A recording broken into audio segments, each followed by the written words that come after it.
Alright, we're back. More Goemon's Great Adventure. This is the finale of the main plot. Dun dun dun!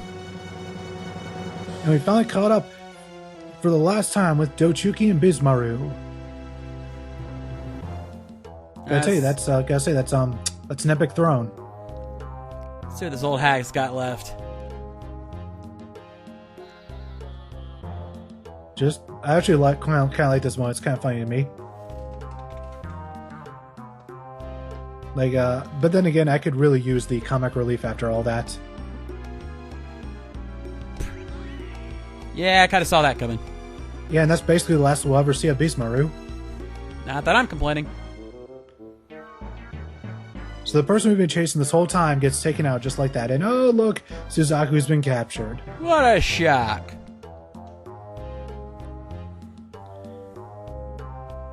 Oh, and he's threatening her if we don't hand over the container. My question is, why should we care? We don't really know Suzaku. She's just someone we've seen a couple times. Like, sure, she's helped us out, but why honestly should we care this much? Because we're the good guys. I hate being the good guys. Why can't we be heels? Just use it anyways. Go Renegade. Come on, pull the Renegade trigger. Renegade trigger. Come on. I don't want to be Paragon anymore.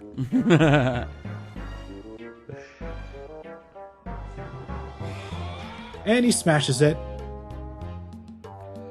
What did you think was going to happen, Goemon? That's actually what I said when I was watching this earlier. When I was recording this, that was my exact phrase.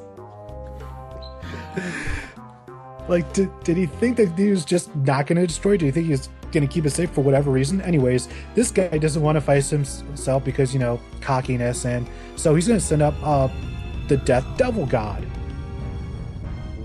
Well, with a name like that, you know he's going to be a pain in the ass.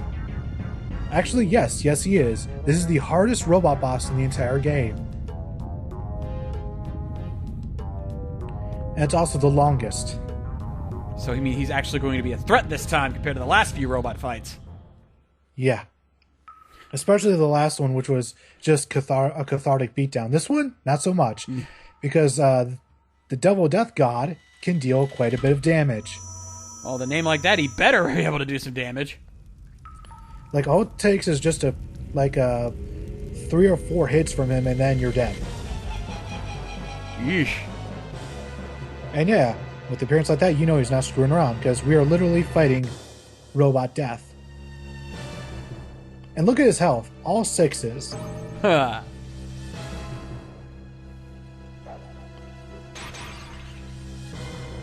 And just to make it even more difficult, the items that he throws at us doesn't even give us a good amount of ammunition, unlike previous bosses. So you better come prepared. The thing is, I'm not entirely sure if the money counter down there is actually representative of the one that you have. If it is, then yeah, I probably should have grinded for more money. Anyways, yeah, the main attacks this guy has is throwing kanji symbols at you and his mace, both dealing quite a bit of damage. Like, within the hundreds. Yeesh. So this guy is far from a pushover, so just get on the defensive and only attack when you absolutely can.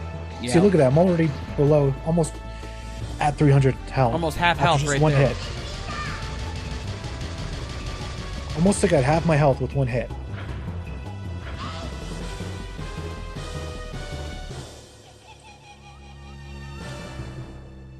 Also, he likes to go invincible a lot, which is a pain in the ass. Because that means I have to do a baton pass, a lot. Which just feels like a time sink. This game just hates you. Yes. It's just like, after a very difficult castle, it gives me a very difficult robot boss. Well, again, we are nearing the finale. Yes. Ooh, that was close. Yeah, thankfully only one of those his symbols hit me, so it didn't do that much damage. By the way, that rolling scythe thing does the most damage. When he hits you just with one of those combos, puts you immediately into danger. Yeesh. And I know all this because I actually this is actually my second attempt.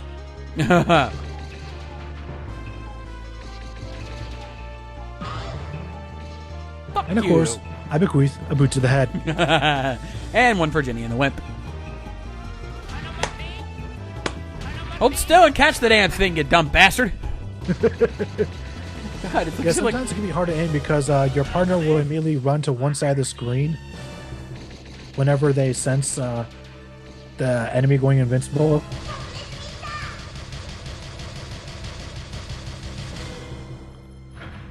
And as you can tell, and as I stated earlier, this will be quite a long fight. Get comfy, folks. Grab yourself a cup and some popcorn. So, a nice beverage and some popcorn. Also, that point right there where he grabs your opponent by your partner by the scythe is the only time really where you can get a clear shot with the laser beam. Which is good because that did a good chunk of his health down. Yes, yes it did. The two attacks that do the most damage are the ultimate punch and the laser attack. And now he's becoming invincible and summoning a former boss. Oh, just what we need. Thankfully though, this one is quite easy to take down.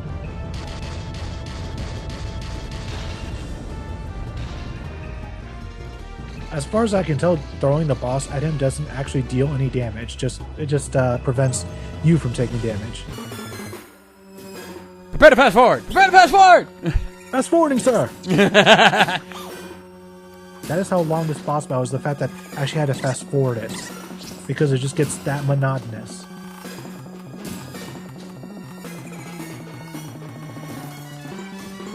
And thankfully when you hit your partner when they get thrown at you, they don't take any damage. I would hope. Otherwise that'd be bullshit. Yes, yes it would. And oh look, he's summoning the boss again. It didn't work before, why would you do it again? Because it's a robot, so it's running on AI, and we damaged the AI, so... So in other words, we gave it brain damage.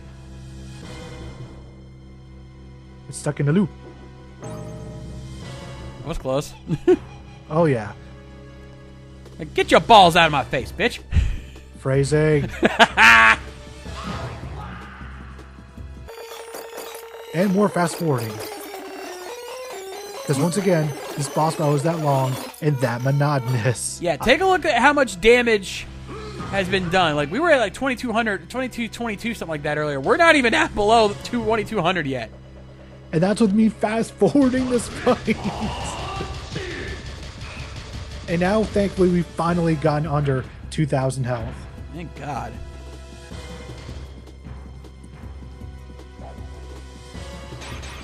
Could you imagine if I didn't fast forward anything? This part would probably be around 25, 26 minutes. And the extra 5 or 6 minutes doesn't feel that long. Doesn't think like it'd be that long, but it would definitely feel it. By the way, yeah, he's definitely going invincible here, and if he touches you, we die instantly. Oh, lovely. Each boss has one of these attacks. And also, while they're invincible, we can't launch a laser at them. And oh, doesn't this person look familiar? Die, you son of a bitch! He wants his money and he wants it now. That truly is the kiss of death.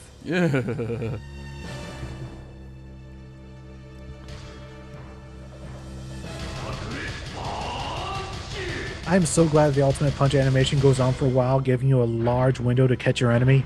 Yeah, otherwise that would be bullshit.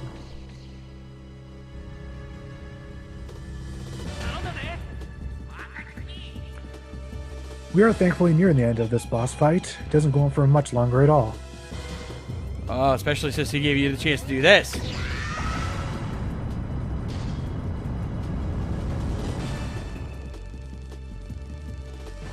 Less than 300 health left. Thank God. Over 300. Just over 300 health left, which means just one more ultimate punch combo, and the quarterback is toast. We just defeated death. I'm pretty sure that would cause a lot of bad repercussions. Probably. Oh, well, worth it, because that means we don't die. Then again, how many times has Simon Belmont defeated death? Or the Belmonts in general? About once a game. Which means about once a generation. Anyways, we are now on Final Destination. And suddenly we're on the Rainbow Road. sort of cross between the two, I guess. And once again, he's going to be so cocky that he constantly refers to himself as his illustrious self. Now we finally get to kill the King of Devils, the King of the Bishis. Yeesh. The main thing about this is just to be patient and pick your spots, and you should be absolutely fine. This is honestly a lot easier than the last boss fight, the last two boss fights actually. It's a lot easier than the last robot boss fight and the last main boss fight. Because as long as you're patient and you pick your spots, you should be absolutely fine and you shouldn't have any problems. Yeah, I mean, look at this. You've almost already got him down to half health. Yeah, it's a good thing the final bosses only have one form. Yeah, still, I mean, the fact that you got through his first form that easily. Yeah, it's never that easy. I will show you my true form.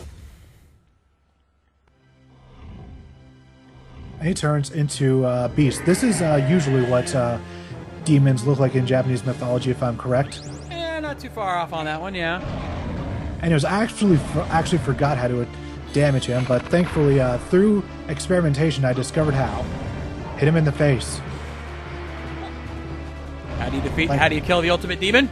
Same way you kill every other demon. Yes, anyways, you actually need really good time to, like, as soon as he chomps down, you need to immediately turn around and hit him in the face.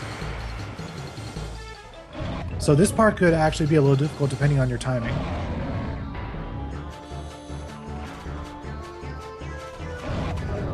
But overall, it is not too difficult and was actually pretty cathartic for me, because after all of that, I'm just like, I just want to hit everything in the face. Oh look, I get to hit something in the face, yay! It's like the game was reading my mind. Yeah, but look how much, he hasn't even taken a single point of damage yet.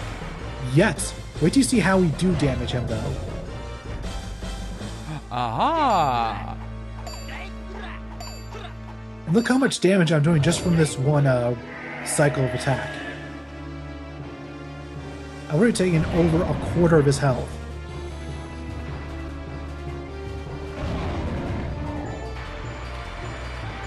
Quite honestly, I probably should have fast-forwarded the rest of this, but I was just too happy enjoying the catharsis of everything. I know I'm using that word a lot, but it's because it's just so enjoyable just to finally just have a very, very easy boss fight after all that. Like, I know a lot of people would prefer a super difficult boss fight after a super difficult castle and a super difficult robot boss fight, but for me, I prefer this.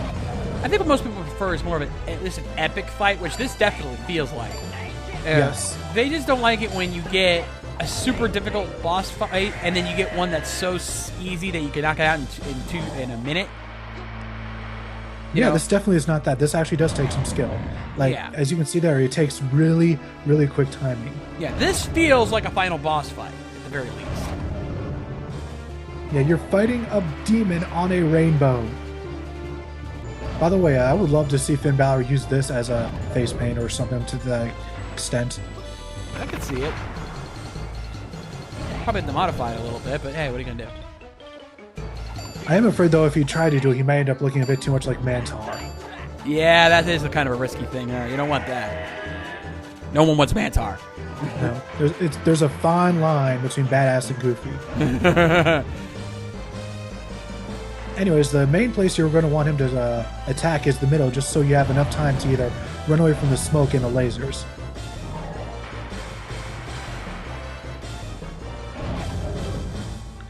And we're almost done with this boss fight. We're so close! So close! I can taste it! More than he can taste you half the time. And I like the fact that even though you have his health down to 0, you can still attack him for an overkill. If it's worth doing, it's worth overdoing. Yes. And now, as always, bosses must explode. It's video game tradition.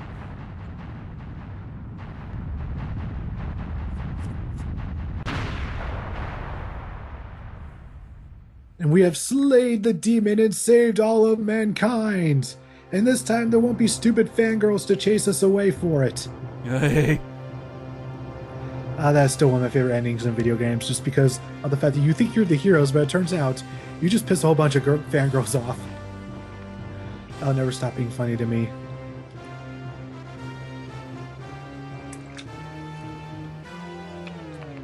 Oh, it turns out we didn't really kill him, just his body. What are you, Sigma? Refresh my memory? In the later games, when Sigma dies, you destroy his body, but his digital self continues on. Ah. And now he sort of looks like the Crow.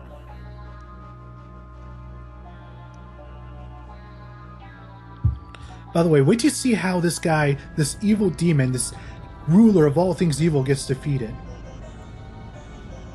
Just you wait.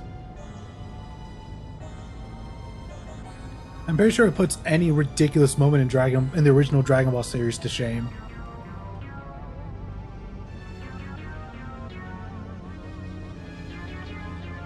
Tochugi's floating off again!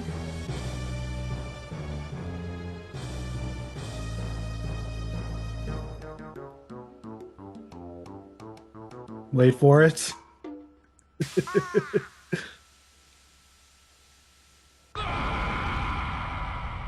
Yes, you said that correctly. Ibisumaru uses flatulence to kill the demon. Nobody ever thought to do that. Why would anybody even think to do that? Now it's so strong that he knocked out his allies. Well, I guess if it's that strong, I guess it is strong enough to kill a demon. I'm assuming they used impact to get back to town. I would hope so. Then again, if the Goemon series has taught us anything, it's that these characters never take fall damage, so...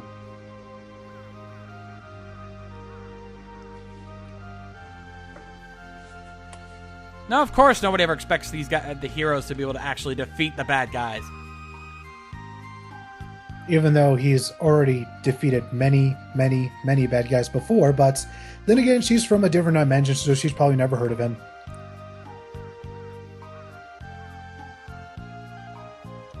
And now she has to get back to that ghost town that we never see.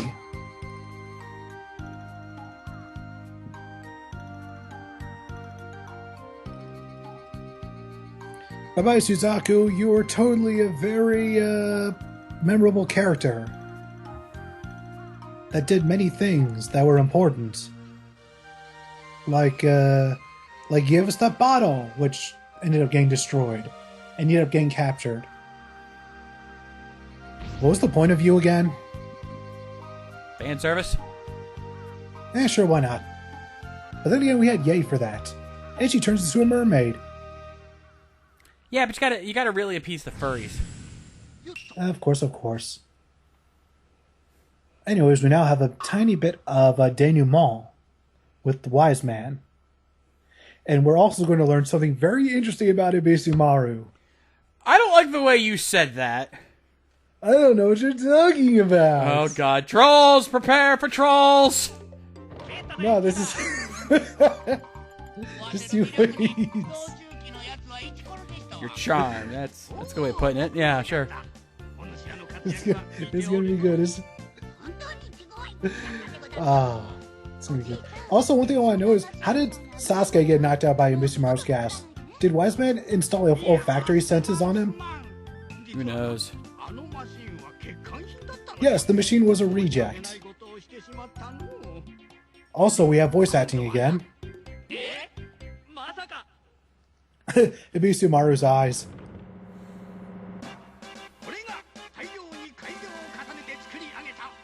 Of course he would make a second version. Of course, of course, of course. Can we Dave, Wise Man? I love Ibisumaru's eyes when they're like that. So are those senpai eyes.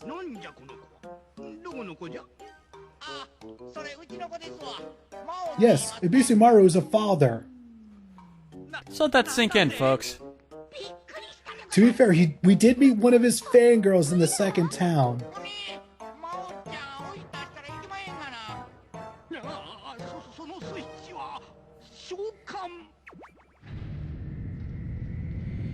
Okay, what did she do? She reset the plot.